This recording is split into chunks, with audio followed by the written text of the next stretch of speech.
Komisi Pemberantasan Korupsi menanggapi gugatan pra-peradilan Rudi Tanusudibjo terkait statusnya sebagai tersangka kasus dugaan korupsi distribusi bansos beras di Kementerian Sosial tahun 2020. KPK menyebut kasus ini merugikan negara hingga ratusan miliar rupiah.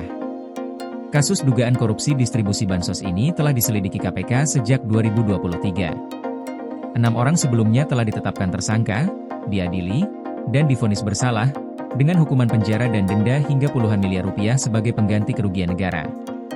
Rudi sendiri sebelumnya diperiksa sebagai saksi dalam proses penyidikan dan persidangan para terdakwa tersebut.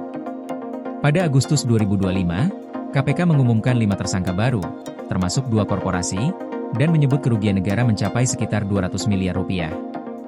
KPK juga mencegah 4 orang bepergian ke luar negeri, termasuk Rudi. Namun identitas tersangka baru sebagian terungkap saat Rudi mengajukan pra-peradilan ke Pengadilan Negeri Jakarta Selatan, meminta pembatalan status tersangka karena mengklaim tidak pernah diperiksa secara resmi.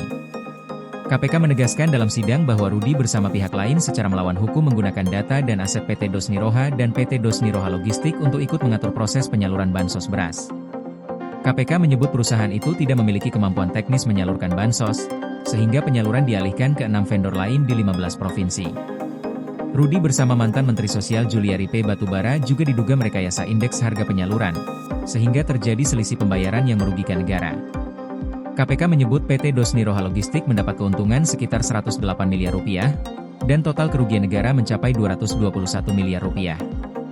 Tim hukum KPK meminta hakim menolak gugatan Rudi dan menegaskan perbuatan para pihak telah merugikan keuangan negara serta menguntungkan korporasi yang terlibat. PLN UIPS BU lakukan sosialisasi besaran kompensasi ROW jaringan 150 kafe Blampidi Tapak Tuan guna hadirkan listrik untuk rakyat.